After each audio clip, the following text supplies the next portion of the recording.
다주택을 중심으로 공시가격을 크게 올려 공시가격이 서울 평균 17%, 전국적으로 9% 오릅니다. 보유세도 비싼 집일수록 인상폭이 큽니다.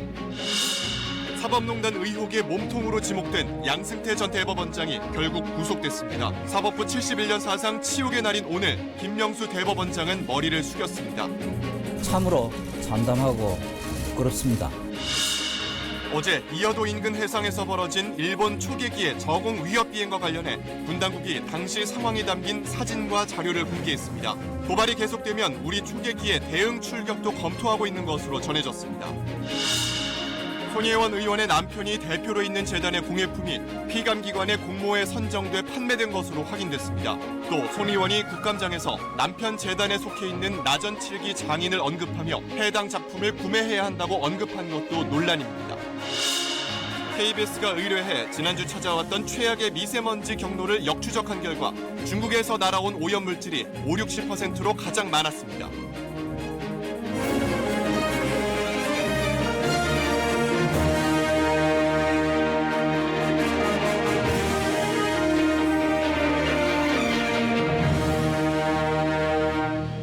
아홉 시 뉴스 시작하겠습니다. 우리 사회에서 큰 불평등 구조를 만드는 것이 바로 집값과 세금입니다. 집값, 특히 서울의 집값은 단순한 가격이 아니라 사회 문제가 된 지 오래입니다. 집값에 세금을 더 매겨야 한다는 말이 나올 때마다 세금 논쟁도 뜨겁습니다. 오늘 정부가 집에 대한 세금을 매기는 기준을 발표했습니다. 이번 대상은 단독주택의 공시가격입니다.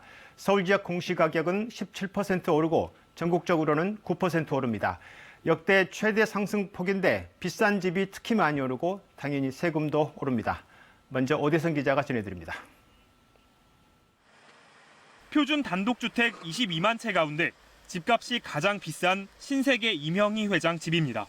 지난해 공시가격이 169억 원이었는데 올해 270억 원으로 60% 가까이 올랐습니다. 그동안 연 10% 정도씩 올랐던 것과 비교하면 큰 폭의 상승률입니다. 올해 전국의 표준 단독주택 공시가격이 9% 넘게 오르며 역대 최고 상승률을 기록했습니다. 주택 시세가 25억 원을 넘으면 평균 36%, 15억 원을 넘으면 21% 오릅니다. 전체의 98%가 넘는 중저가 주택의 인상률은 6% 미만, 3억 원 이하는 3%만 인상됐습니다. 이른바 핀셋 인상입니다. 고가주택은 시세 상승분에 더해 시세 반영률도 높인 반면 저가주택은 시세 상승분만 반영했습니다.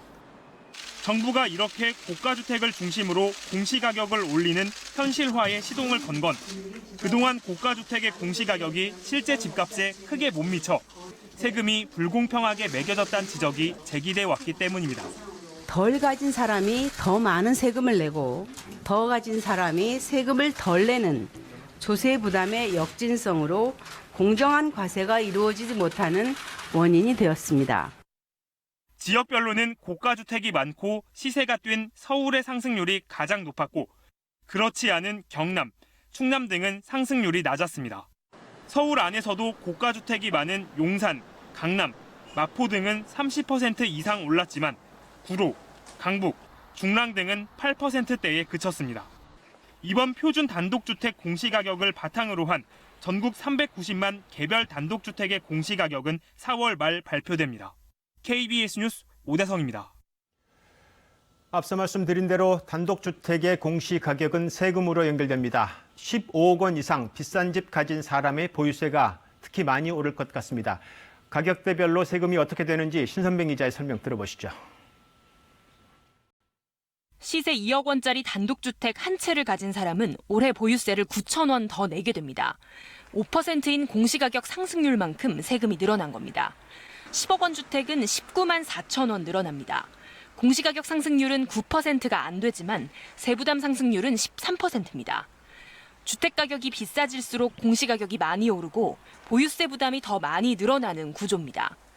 1주택자 종합부동산세 부과 기준인 시가 15억 원이 넘어가면 보유세 인상폭은 더 커집니다. 시가 30억여 원인 주택은 공시가격이 31% 오르며 보유세 279만 원을 더 내게 되는데 계산상으로는 보유세 부담이 50% 이상 늘어납니다. 시가 15억 원 초과 고가주택의 공시가격을 더 많이 끌어올렸기 때문입니다. 종부세 부과 대상이 되는 주택도 지난해보다 60% 가까이 늘었습니다. 다만 전체 1.4% 수준인 3천여 가구입니다. 나머지 98%인 중저가 주택은 세부담 증가가 없거나 크지 않을 것으로 분석됩니다. 게다가 다주택자나 고가주택 소유자라도 재산세는 전년도 대비 30%, 총 보유세는 50% 이상은 늘어나지 않습니다. 일부 고가주택에 대해서는 올라가는 건 명백하지만 그래도 세부담 한도에 걸리기 때문에 감내할 수 있는 수준으로 올라가지 않을까 생각이 듭니다.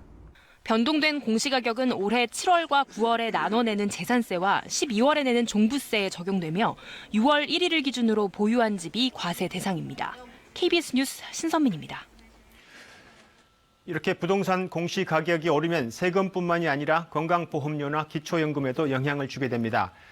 건강보험료가 얼마나 오를까 계산이 그렇게 단순하지 않습니다. 김진호 기자가 공시가격 상승에 따른 건강보험료, 기초연금의 변동 상황을 계산해봤습니다.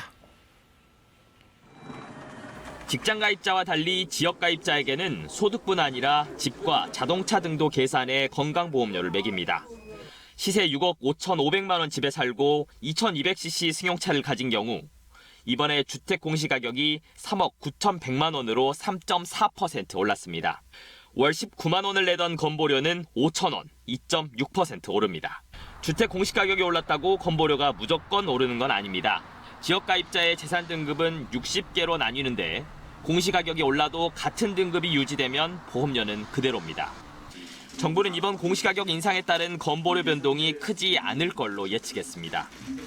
단독주택의 98% 이상은 시세 15억 원이 안 되고 이 집들의 공시가격 인상률은 지난해와 비슷한 수준인 5.8%이기 때문입니다. 저희들이 만약에 과도하게 올랐다 그러면 저희들이 좀 조치 방안도 같이 이렇게 취하도록 이렇게 하겠습니다. 정부는 또 지역가입자의 건보료 산정 때 재산보다는 소득에 비중을 더 두는 방식으로 논란을 줄여갈 계획입니다. 장기적으로는 건강보험의 부과 대상에서 재산을 줄여나가야 되니까 지금 그 지가가 현실화되더라도 이 재산 부분이 늘어나지 않도록 노력을 해야 됩니다. 일부 노인들은 받던 기초연금을 못 받을 수도 있습니다. 반대로 받지 못하던 노인이 새롭게 받게 됩니다. 변함없이 소득 하위 70% 노인이 기초연금을 받습니다. 이번 공시가격 조정은 오는 11월부터 건보료에 반영되고 기초연금은 내년 4월에 반영됩니다. KBS 뉴스 김진호입니다. 오늘 단독주택의 공시가격 상승은 적절한 수준인가? 앞으로 집값은 어떻게 될 것인가? 아파트 공시가격도 오르게 되는가? 김나나 기자와 짚어보겠습니다. 네, 김 기자, 오늘 발표를 보니까 조금 이례적인 게 장관이 직접 발표를 했습니다. 아무래도 세금 불만이 있을 것 같아서 그런 거죠? 네, 주택 공시가격 올린다고 하니까 세금 폭탄 아니냐 뭐 이런 여러 가지 말들이 나왔잖아요. 예. 그러니까 확실하지 않은 정보들에 대해서 장관이 좀 직접 바로잡겠다. 대체 얼마나 내는 건지 알려주겠다 이런 의지를 보인 것으로 이해가 됩니다. 예, 그런데 지금 결론적으로는 비싼 집 위주로 핀셋 증세, 세금이 오른다는 거잖아요. 네. 불만이 얼마나 많습니까? 사실 뭐 조금 올린다고 해도 세금 더 내라는데 좋아할 사람은 없을 것 같은데요. 이 표준 단독주택 예전 공시가격이 나온 이후에 집주인들이 실제로 여러 가지 이의 제기를 했습니다. 1,600건 가까이 접수가 됐다고 하는데요. 예. 지난해와 비교하면 한 2배 정도 더 늘어난 것입니다. 뭐 너무 올랐다 이런 내용일 것 같은데 이번에 공시가격이 10% 정도 오른 건 맞지만 실제 시세 반영률은 53% 정도거든요. 그러니까 지난해와 비교하면 한 1.2%포인트 정도 그렇게 올린 것으로 보입니다. 53% 정도밖에 시세 반영이 안 된다면 예상보다 좀 덜 오른 거 아닌가요? 시장 전문가들 사이에서도 뭐 그런 의견들이 지배적인 것 같습니다. 왜 이렇게 된 예상보다는 건가요? 그렇고요. 근데 아무래도 조세 저항을 의식하지 않을 수 없었을 것 같고요. 또 의지를 밝힌 이후에 처음이니까 앞으로 차차 그 추이를 지켜봐야 될 것 같습니다. 예, 차차 오른다. 앞으로 계속 현실화될 수 있다는 건데 그러면 네. 지금까지는 왜 이렇게 안 된 겁니까? 네, 말씀하신 그 부분에 대한 언급이 오늘 국토부에서 있었습니다. 지금까지는 이 가격을 조사하는 사람이 단순히 전년도 공시가격을 바탕으로 조금 조정해서 결정하는 불합리한 관행이 있었다. 예. 개선하겠다 이렇게 인정을 했거든요. 다시 말해서 지금까지는 시세가 올라도 공시가에 제대로 반영이 되지 않았다. 이렇게 얘기를 한 것으로 보입니다. 예, 관행이었지만 불합리했다. 그런데 이게 결국 의지의 문제 아니었을까요? 과거 정부에서? 네, 의지가 부족했다고 해도 예. 뭐 틀린 말은 아닐 것으로 보입니다. 예. 그런데 지금 이 상승폭 또 부족하다 이런 지적들이 사실 많습니다. 네, 그렇습니다. 경실련 같은 이 시민단체의 경우에는 이 시세 반영률을 적어도 80%까지는 올려야 한다 이렇게 얘기를 하고 있고요. 예. 또 실제 세금을 매길 때는 일종의 할인율인 공시 비율을 적용하는데 이것도 아예 없애자고 얘기를 하고 있습니다. 예. 공평과세 할 거면 제대로 하라는 얘기인데 이 정부는 공평과세에 대한 고삐를 더 죄겠다는 건데 앞으로 부동산 시장을 좀 지켜보면서 추진해 나갈 것으로 보입니다. 예, 사실 더 큰 관심은 아파트 아닐까 싶어요. 지난해 서울의 집값 폭등, 사실 뭐 진원지가 아파트였고 네. 당시에 서민들이 느꼈던 절망을 생각하면 아파트 공시 가격은 어떻게 됩니까? 네, 김현미 장관의 말을 보면 아파트의 경우에는 시세 반영률 자체가 크게 달라지진 않을 것 같다. 다만 시세가 오른 시세 상승분은 적극적으로 반영을 하겠다. 이렇게 얘기를 했습니다. 시세 반영률이 아파트 같은 경우에는 공동주택 같은 경우에는 68%로 일반 단독주택에 비해서는 높은 게 맞거든요. 예. 하지만 이걸 크게 손보지 않더라도 지난해 아파트 값이 워낙 많이 올랐기 때문에 공시가격 상승은 피할 수 어려울 것 같습니다. 결국 목표는 집값 안정이지 않겠습니까? 네, 집값 안정에 방점이 찍혔다고 볼 수 있을 것 같습니다. 부동산 시장은 이 심리적인 효과가 크기 때문에 어느 정도 효과를 기대해 볼 수 있을 것 같은데요. 서울 집값이 최근 11주째 내림세를 보이고 예. 있습니다. 근데 사실 거래가 거의 없습니다. 그러니까 시장이 가뜩이나 위축된 상태에서 이렇게 공시가격을 올리면 세금 부담이 커지는 매물들이 좀 나올지 않겠냐 이런 기대를 하는 거죠. 예, 세금이 지속적으로 오르면 그런 매물들이 더 쏟아질 수도 있다. 네, 그렇습니다. 올해 보유세 과세 기준일이 6월 1일이거든요. 그러니까 다주택자 또 이 자금 여력이 부족한 사람들을 위주로 집주인들이 매물을 내놓을 가능성을 얘기를 하는 겁니다. 실제로 2007년에 보유세가 꽤 많이 오르고 나서 이런 현상이 있었는데 예. 당장 이제 3월 되면은 본격적인 이사철이 시작이 될 텐데 부동산 대책의 효과를 낼지 그때 좀 가늠해 볼 수 있을 것으로 보입니다. 네, 김나나 기자였습니다.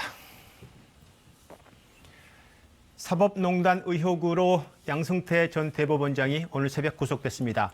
영장에는 범죄가 소명됐고 증거인멸 우려가 있다고 적시됐습니다. 사법부 71년 역사의 치욕의 날로 기록될 오늘 김명수 대법원장은 국민께 허리 굽혀 사과했습니다. 이지윤 기자입니다. 양승태 전 대법원장이 결국 구속 수감됐습니다. 구속영장은 새벽 2시쯤 발부됐습니다. 명재권 영장전담 부장판사는 범죄가 소명됐고 증거인멸 우려가 있다고 발부 사유를 밝혔습니다. 서울구치소에서 심사 결과를 기다리던 양 전 대법원장은 그대로 수감됐습니다. 양 전 대법원장은 수임 번호가 새겨진 미결수용 황갈색 수의로 갈아입고 독방에 수용됐습니다. 독방 크기는 2평이 약간 안 되는 6제곱미터. 박근혜 전 대통령이 수감된 방보다 조금 작습니다. 박병대 전 대법관은 또 영장이 기각됐습니다. 두 번째로 청구된 구속영장도 기각됐습니다. 소감 한 말씀 부탁드립니다. 양 전 대법원장 구속 7시간 뒤 김명수 대법원장은 국민들에게 크게 허리를 숙였습니다. 국민 여러분께 다시 한번 송구하다는 말씀드립니다.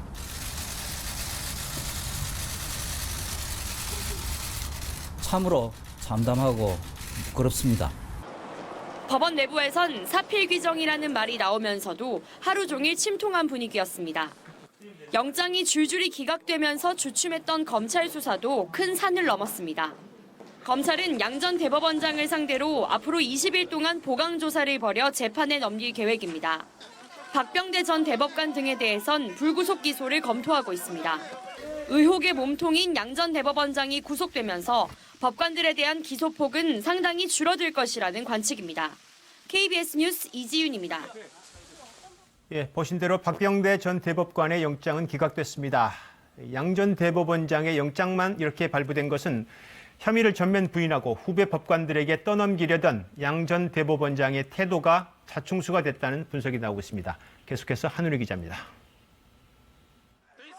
검찰 출석 전 후배 법관을 유독 강조했던 양승태 전 대법원장. 법과 양심에 반하는 일은 하지 않았다고 말하고 있고 저는 그 말을 믿고 있습니다. 나중에라도 만일 그 사람들에게 과오가 있다고 밝혀진다면 그 역시 제 책임이고. 후배 법관들이 과오가 있을 수 있다는 듯 말합니다. 어제 영장심사에선 대놓고 후배들을 탓했습니다. 양 전 대법원장의 지시를 받고 보고를 했다고 진술한 후배 법관들이 거짓말을 했을 수 있다고 주장한 겁니다. 특히 이규진 전 양형위 상임위원회 수첩에 양 전 대법원장의 지시를 표시한 대자를 사후에 조작됐을 수 있다고도 했습니다.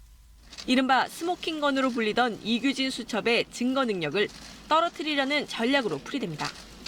하지만 이 같은 양 전 원장의 전략은 자충수가 됐다는 분석이 나옵니다.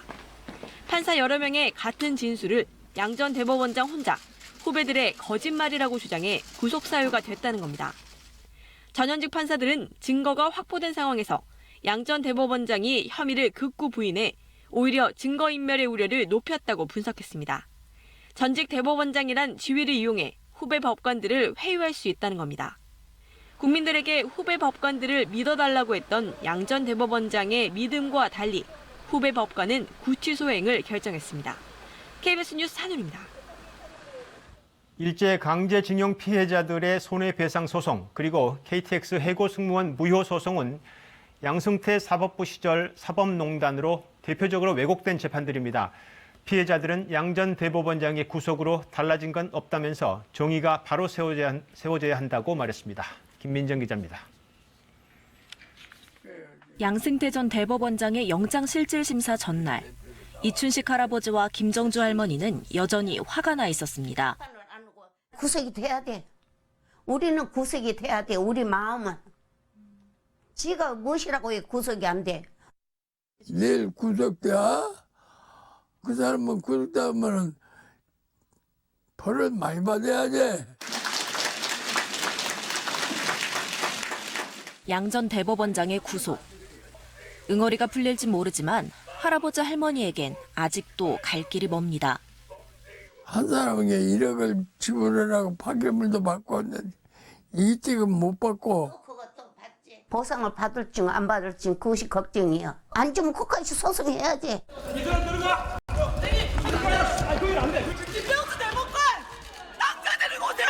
왜 이런 일이 벌어졌는지 이유조차 몰랐던 시간. 잊을래야 잊을 수 없는 것들이 있습니다. 사실 제일 먼저 떠오른 게 먼저 간 친구였어요. 억울해서 어떡하나. 원통해서 어떡하나. 조금만 더 버텼으면 너무 좋았지 않았을까. 제대로 구제받기 어렵을 거라고 생각이 들었었고, 그래서 사실 좀 좌절스럽고 좀 높은 벽 앞에 서 있는 그런 기분이기도. 피해자들의 목소리. 그래도 사법부가 무너진 신뢰를 하루빨리 바로 세우라고 말합니다. 모든 후손들 전부 우리 손주들이라고 그랬는데 이런 것이 없도록. 사법 개혁이 정말 필요하다고 모든 분들이 생각을 하는데 오로지 법과 양심에 따라서 판단을 내렸을 때 비로소 사법부 신뢰는 한 걸음씩 한 걸음씩 회복될 수 있을 거라고 생각됩니다. KBS 뉴스 김민정입니다. 네, 우리 군이 어제 벌어진 일본 초계기의 저공 위협 비행의 사진과 레이더 데이터를 공개했습니다. 기계는 거짓말하지 않는다면서 60m 고도로 저공 비행했다. 일본 측 주장은 거짓이라고 적극 반박했습니다. 앞으로는 헬기의 대응 출격이나 맞불 비행 같은 구체적 강경 대응 방안이 검토되고 있습니다. 정세배 기자입니다.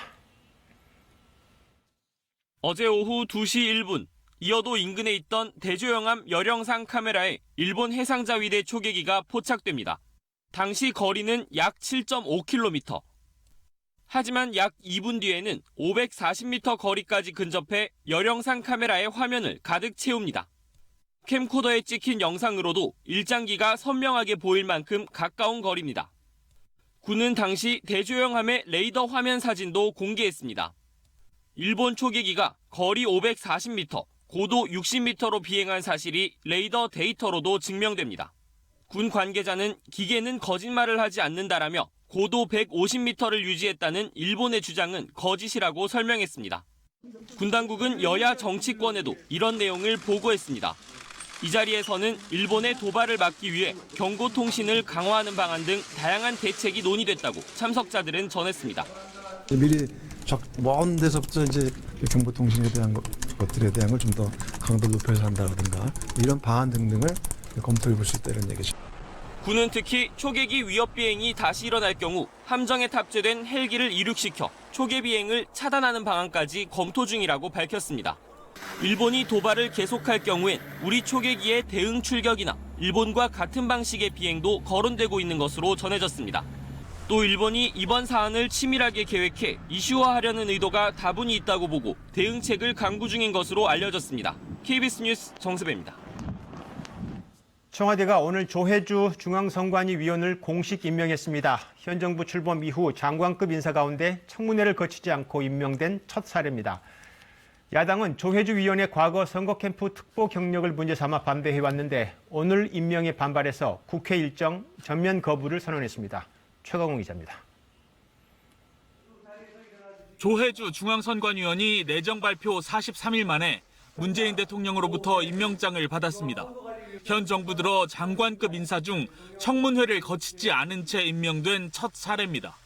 조 선관위원은 민주당의 지난 대선 백서에 특보로 이름이 올라있던 것으로 나타나 야당의 반발을 샀고 여당은 실무자의 착오로 백서에 이름이 올랐지만 활동 내역은 없다며 맞서면서 청문회가 진행되지 못했습니다. 조 선관위원 임명 소식에 한국당은 분주했습니다. 규탄 회견, 릴레이 단식 농성에 이어 의원총회를 소집해 국회 일정을 전면 보이콧하기로 했습니다. 백서에 나온 특보 중에 한 명을 선관위원으로 임명하겠다. 이것은 우리는 부정선거하겠다. 우리는 민주주의를 거부하겠다는 뜻으로밖에. 바른미래당도 보조를 마쳤습니다. 헌법 파괴 폭주 행위입니다. 여당에선 법적 기한을 넘긴 만큼 기다릴 만큼 기다렸다는 반응이 나왔고 자유한국당은 청와대 인사수석을 증인으로 요청하는 등 청와대 청문회를 요구하며 결국 인사청문회를 무산시켰습니다. 정의당은 선거제 개혁 논의를 미루려는 의도 아니냐고 문제 삼았습니다. 실상 그 속내는 뻔합니다.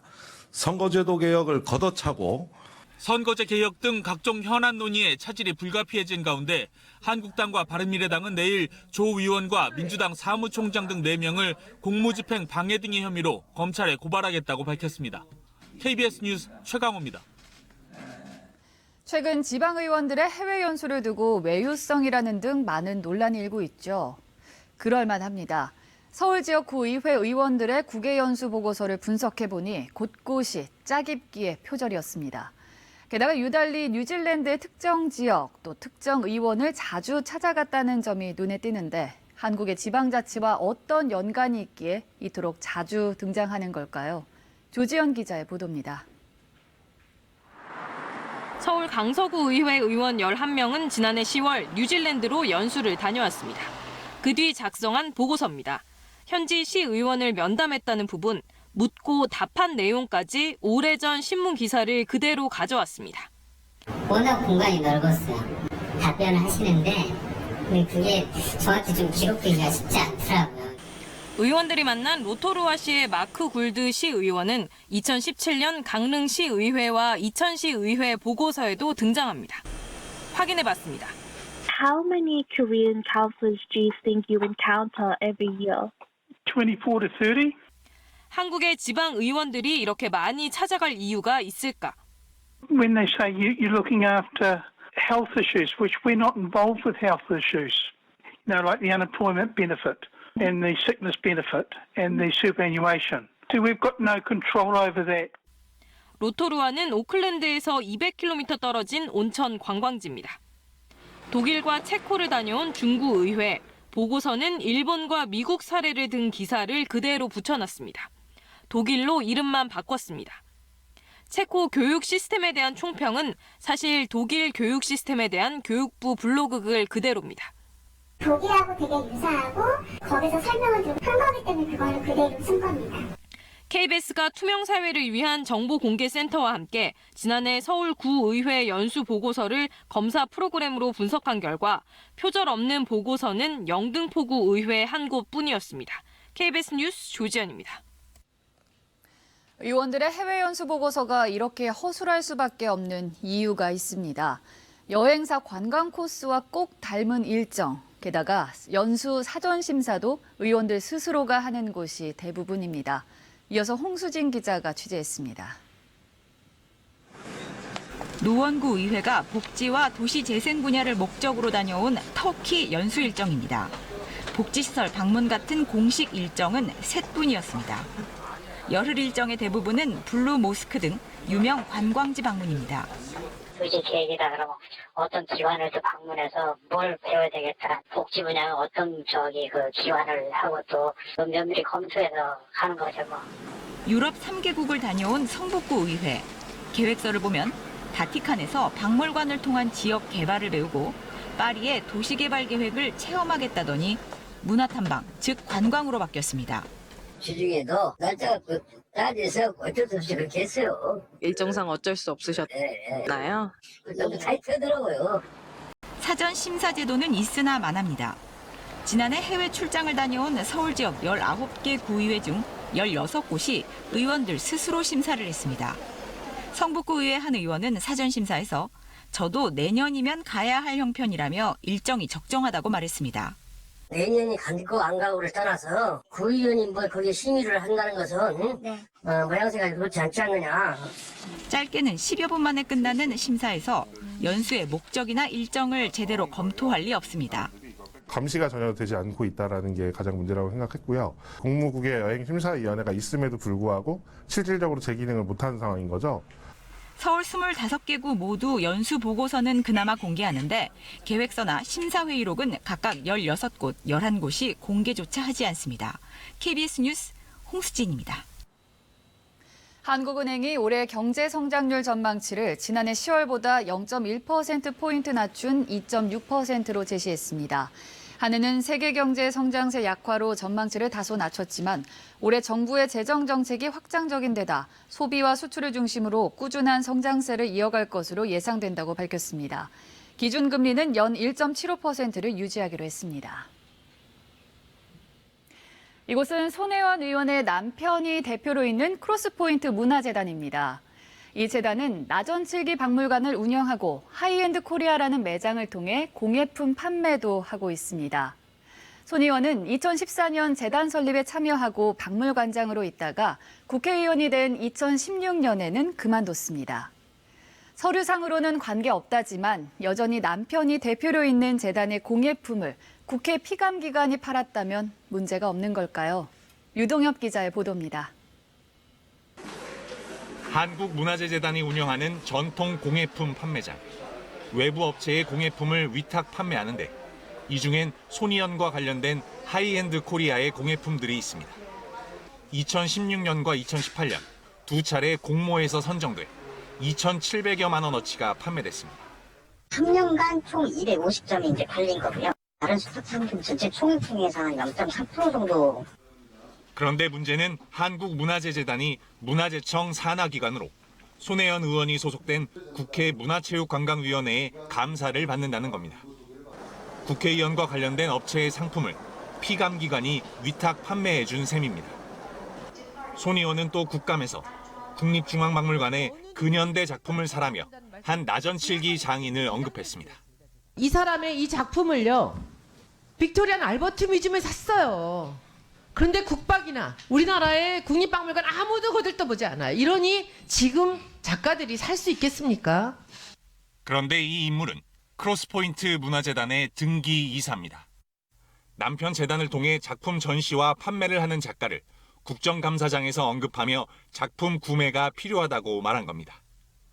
이에 대해 손 의원 측은 재단과 판매업체의 이익은 나전칠기 공예인을 돕는 데 쓰고 있다면서 손 의원과 남편은 1원도 받은 적이 없다고 반박했습니다.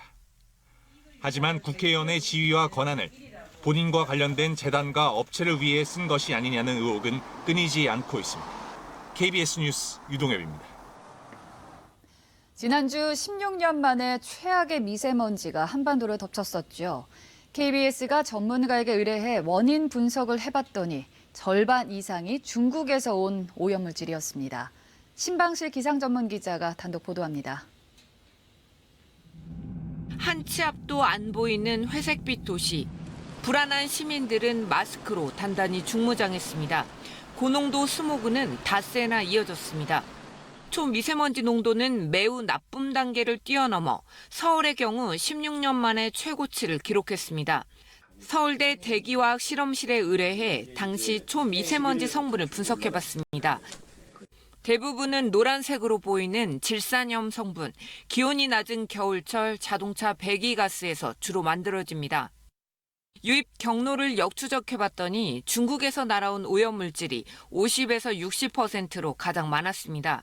산둥반도에서 배출된 질소산화물이 2차 반응을 통해 질산염 상태로 넘어온 겁니다. 질소산화물 자체는 되게 잔존기간이 짧기 때문에 직접적으로 중국에서 우리나라를 영향 주기보다는 오히려 그게 질산염 형태로 바뀐 후에 영향을 줬을 걸로 이렇게 판단이 됩니다.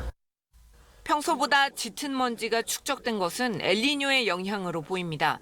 따뜻해진 동태평양과 달리 한반도 주변 북서태평양에는 안정된 고기압이 자리 잡았고 이 고기압의 가장자리를 따라 중국의 오염물질이 계속 유입된 겁니다. 특이하게도 조금 더 남서풍이 많이 불어와가지고 중국 남쪽에서 좀 더 오염물질들이 북쪽으로 많이 이동되고 그게 이렇게 시계 방향의 어떤 순환 때문에 우리나라 쪽으로 많이 밀려오는 그런 게 이제 국내 질소산화물 농도도 여전히 제자리인 상황. 다음 달에도 엘니뇨의 영향이 계속돼 중국발 오염물질이 다시 한반도를 덮칠 수 있다는 우려도 커지고 있습니다. KBS 뉴스 신방실입니다.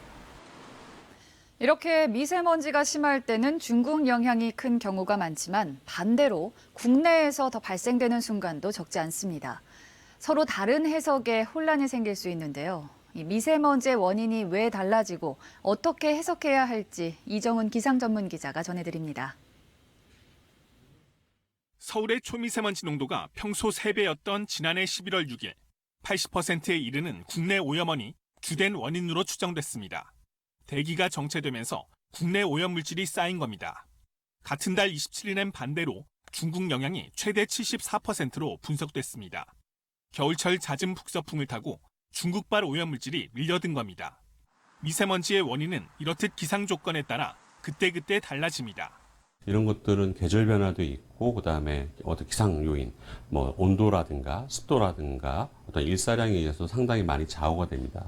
그럼 평균값은 어떨까? 국제 공동조사나 국내 기관의 연구 결과 모두 국내와 중국 영향이 반반 정도로 비슷하게 나타났습니다. 이에 대해 서로 다른 두 가지 시각이 존재합니다. 하나는 중국발 영향을 강조하는 입장. 중국 오염물질이 더해진 고농도 미세먼지가 몸에 더 나쁘다고 보는 시각입니다. 반면 많은 보건학자들은 미세먼지 평균치에 주목합니다.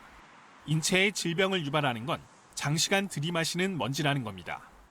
실제 미국 연구진은 초미세먼지 농도가 좋음 수준에서도 농도가 높아질수록 사망률이 커진다고 분석합니다. 따라서 보건학자들은 미세먼지에 의한 조기 사망이 평균 농도에 좌우된다고 판단합니다.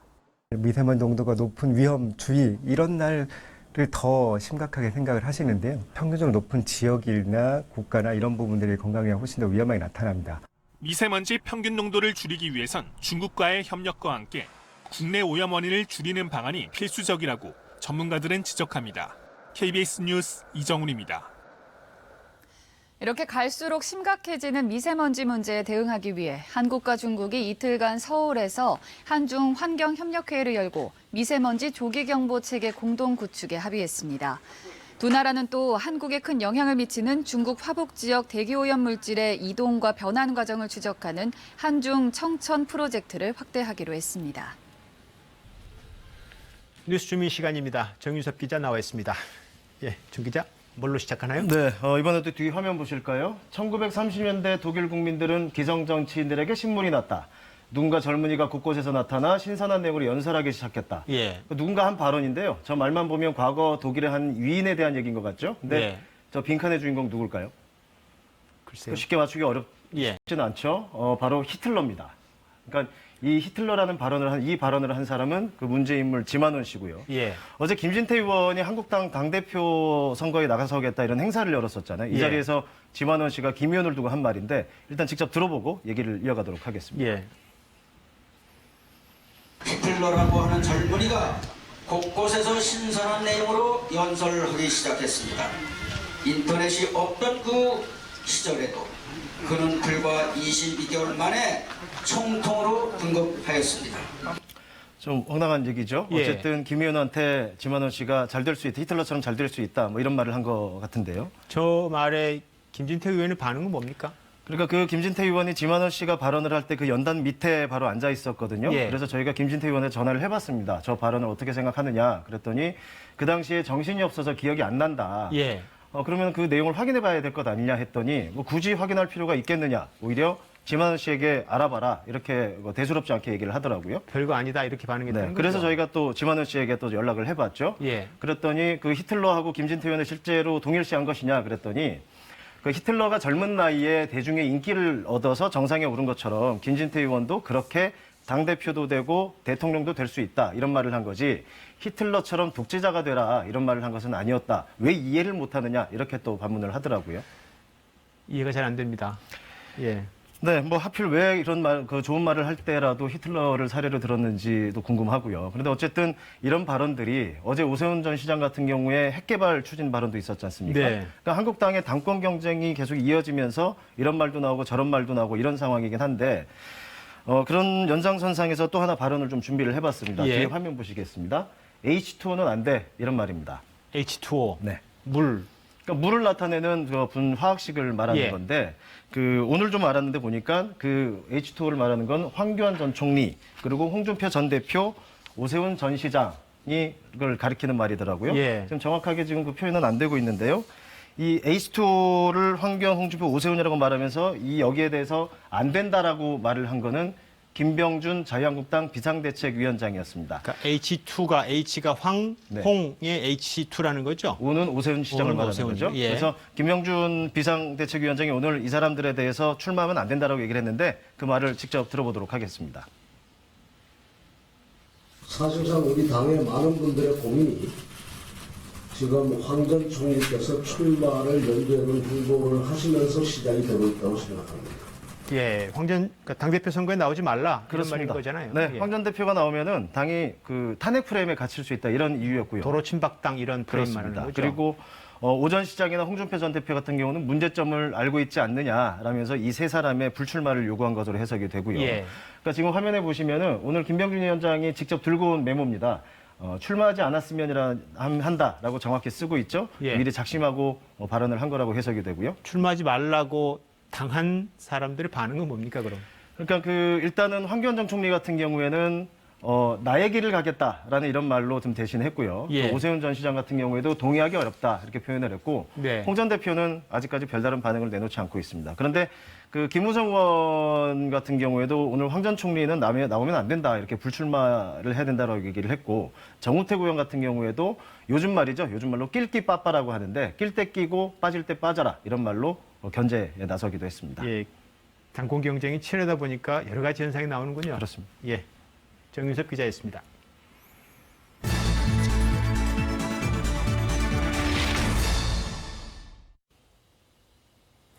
대학 시간 강사들이 오늘 청와대 앞을 찾았습니다. 고등교육법 개정안, 이른바 강사법이 8월에 시행되는데 그 전에 대학들이 강사들을 무더기 해고하고 있다며 대책을 촉구하고 나선 겁니다.